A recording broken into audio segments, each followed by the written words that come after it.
Bonjour à tous, j'espère que vous allez excellemment bien. Aujourd'hui on se retrouve pour parler cyclisme, pour faire le débrief de la deuxième étape du Région Pays de la Loire Tour. On va revenir un petit peu sur tout ce qui s'est passé dans cette journée, avec les coureurs qui ont plutôt bien performé, les coureurs qui ont été un petit peu plus en difficulté aujourd'hui, sur une étape qui a encore été...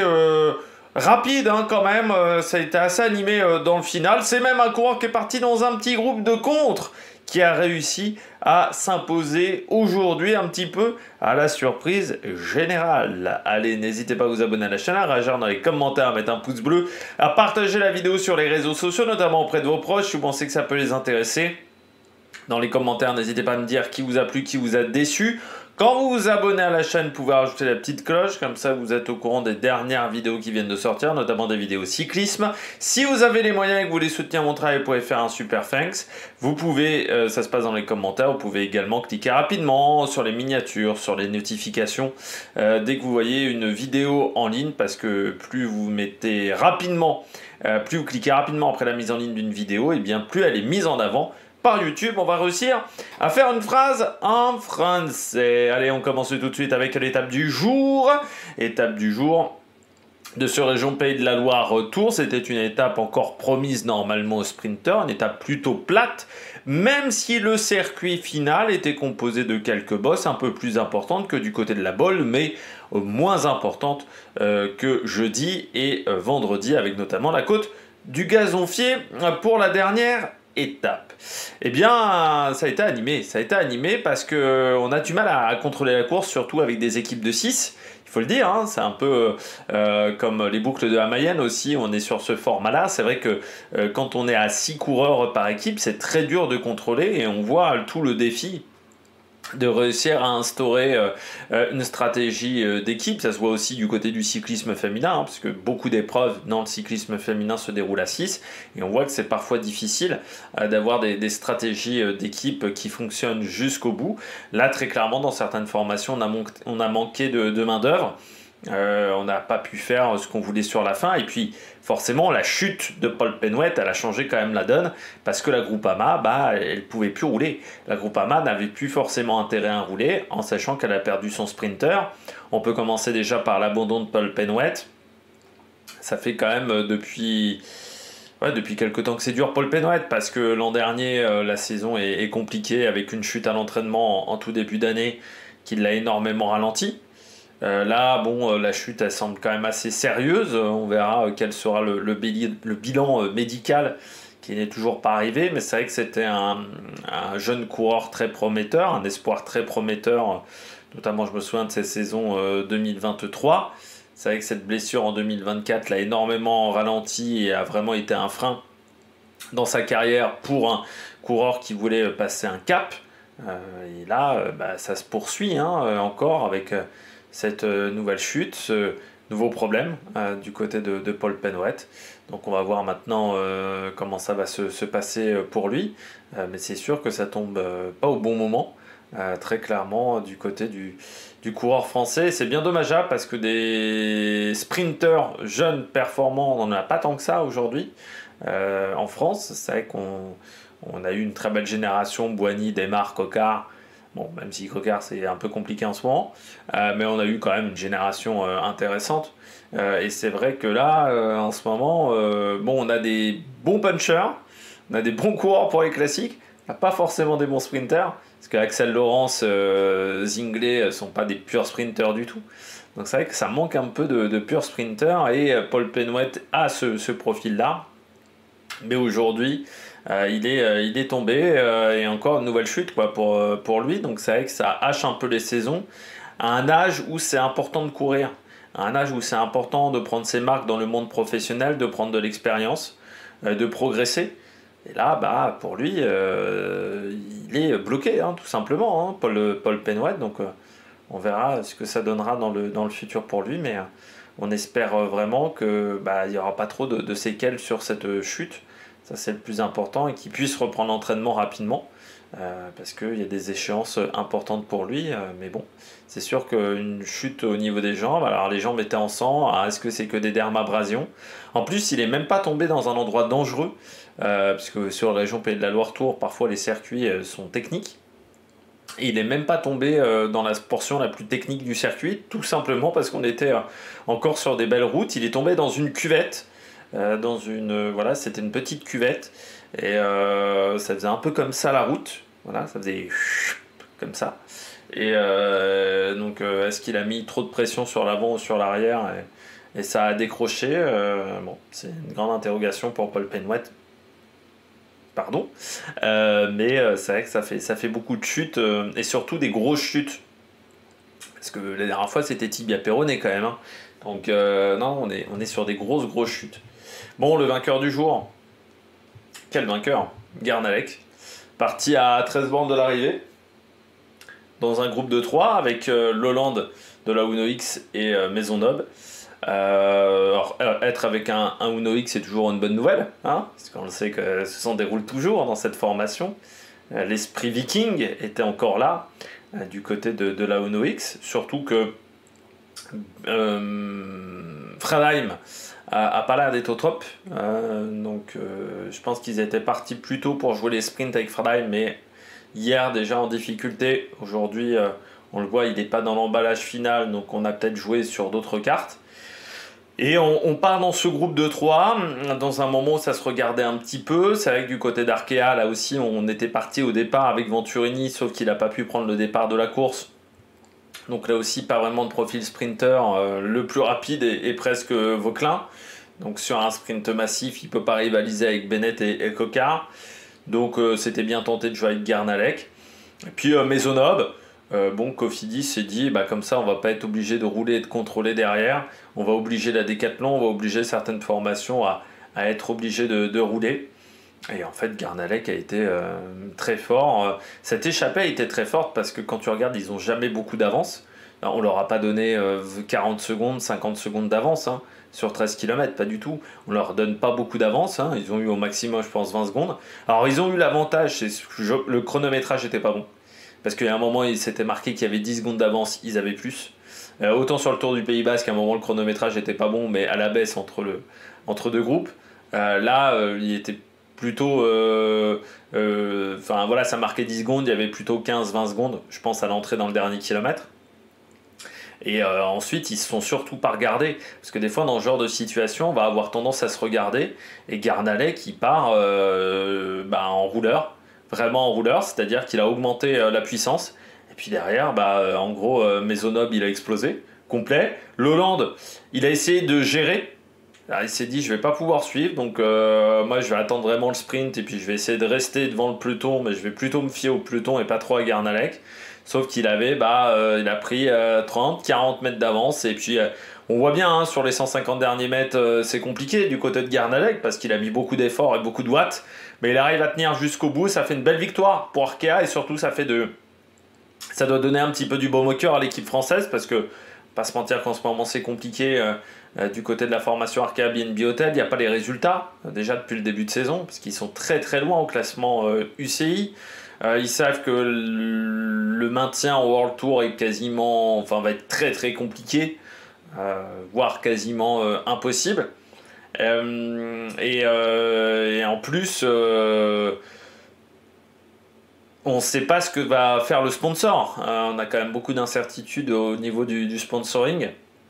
Donc je pense que cette victoire en costaud de Victor Guernalec, elle fait du bien, et puis elle montre aussi que du côté de cette formation, on a une belle réserve, qu'on sait bosser aussi avec les jeunes coureurs. C'est vrai que depuis très longtemps, on a formé des jeunes coureurs de talent du côté d'Arkea BNB Hotel, et on a réussi à accompagner des jeunes coureurs de talent. Et puis c'est une belle victoire. On se souvient l'an dernier déjà Ewen Kostiou, hein, qui s'est imposé en costaud sur cette épreuve. C'était à Saumur, hein, qui s'était imposé, je crois, du côté d'Ewen Kostiou. Mais là, Guernalec, c'était aussi très costaud, parce qu'encore une fois, pas beaucoup d'avance sur une étape qui était quand même plutôt plate. Hein, vous voyez, 1878 mètres de dénivelé positif. Même s'il y avait quelques bosses dans le final, c'était quand même pas des répétitions comme on a sur le Tour du Pays Basque. Donc il fallait réussir à tenir. Et il a réussi à très très bien tenir. Mais il faut remercier Maisonneuve, qui a été costaud aussi, et Leland. Les trois ont fait vraiment du très bon travail. Et se sont super bien entendus. Donc deuxième Lowland, encore des points pour OnoX. Alors certes, c'est que 5 points ici, vous allez me dire, mais ça montre qu'on conserve la bonne dynamique du côté de la formation scandinave. Et puis du côté de Lowland, bah là aussi on est sur un jeune coureur. Hein. On parlait de Garnalec. On va regarder la fiche des deux, hein, mais Garnalec il doit avoir 21. Ah non, 25, je voyais plus jeune que ça, Victor Garnalec, mais il est arrivé tard du côté des professionnels. Parce que l'année dernière, il était chez Bourg-en-Bresse un cyclisme, hein, donc il était même pas il était en amateur, il était même pas en continental, donc ça montre que le passage en élite s'est plutôt bien passé pour lui. Et puis notre ami Zacharias Kohler-Lolland, eh bien lui il est chez UnoX depuis l'an dernier, vainqueur de Paris Tour Espoir en 2023. Du Ringerike Grand Prix en 2022, qui est aussi une belle course en Norvège. C'est en Norvège ou au Danemark? C'est en Norvège. Voilà, il avait battu Stockbro et Fradheim, tiens, qui avait été battu. Il avait même, voilà, dans l'équipe de développement, il avait déjà plusieurs cartes à l'époque, du côté de cette formation. Et non, il a été très bon. Pas fait d'erreur du côté de Kohler-Lolland. Après, il tombe sur un très grand Garnalec qui, c'est vrai que vu qu'il est resté longtemps chez les amateurs, la manière de courir de ce région Pays de la Loire Tour ressemble quand même plus à du D1 que à du World Tour. Donc c'est assez débridé et sentir les coups en amateur, faut les sentir, les bons coups. Et je pense que ça a aidé Garnalec et Lolland costaud, mais je pense qu'il n'était pas en capacité de battre Garnalec. Je pense que Garnalec était plus fort. En 3, eh bien Noah Hobbs, dont on avait déjà parlé hier, qui avait été déjà dans le top 5, deuxième top 5 pour lui. Puis bah, quand même Sam Bennett, Janière, ou encore en Réu League. Et donc c'est plutôt du très très bon travail hein, quand même du côté de Noah Hobbs. C'est un sprint comme ça massif. Il a très bien fini son sprint. Hein. On a vu la vue d'hélicoptère sur la fin. Il est vraiment très costaud. Et Bennett peut vraiment pas le remonter. Donc non, très bien du côté de Noah Hobbs.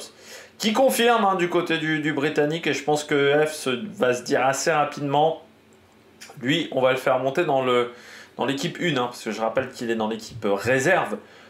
Pour le moment, Noah Hobbs. Mais je pense que très vite, ils vont se dire, lui... il va monter d'un cran. Voilà, on va le faire monter d'un cran parce que les résultats sont vraiment pas mauvais. Voilà, du côté de Noah Hobbs. Sam Bennett, bah, 4e.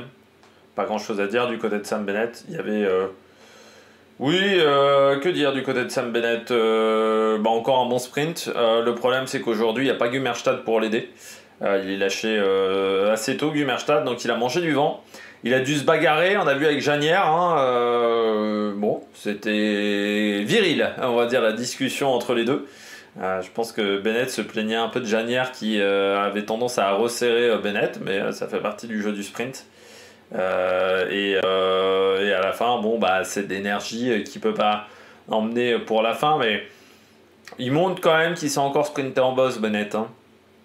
Non, parce que c'est vrai qu'on a tendance à croire que Bennett est un sprinter que de plat. C'est un peu l'idée qu'on a de Sam Bennett, que c'est un mec qui passe pas les ponts d'autoroute, quoi, en gros.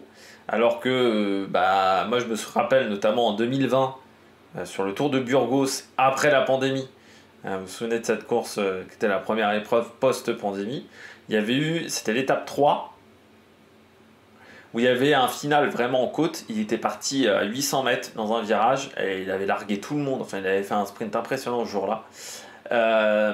Et il est capable de bien passer les bosses. L'an dernier, hein, sur le Tour de France, il avait été bon sur la première étape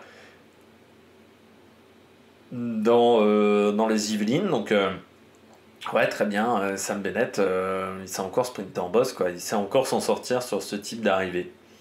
Et puis Landerlox, très jeune coureur belge repéré par la Unibet, La Unibet qui est en passant est quasiment au niveau de la Arkea en termes de points UCI. Et encore un coureur bien repéré par Bastien Thiéma et ses équipes, hein, du côté de l'Underlocks, qui a été bon à Paris-Camembert, qui a remporté Paris-Camembert, et pourtant il y avait du beau monde, et qui fait un bon début de saison, hein, avec le vainqueur du classement de la montagne du Tour de Taïwan, mais présent également sur la route Adélie de Vitré, et il est dans cette formation depuis 2023. Donc ça fait depuis longtemps voilà, qu'il est dans cette équipe et qu'il a été repéré par Bas Tietema. Il l'a fait monter en deuxième division dans cette formation. Et à 27 ans, je pensais qu'il était plus jeune, l'Underlocks. Il n'est pas si jeune que ça au final. Mais l'an dernier, 6e du Tour de Turquie, 8e de l'Arctic Race. Hein. Donc ça, c'est quand même des résultats. Il faudra s'en méfier même pour le général, Lox.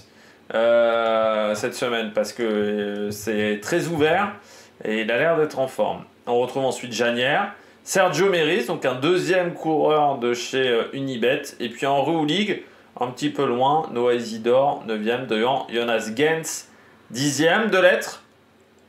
Oui, on a bossé pour Janière, hein, très clairement du côté de la Total Energy.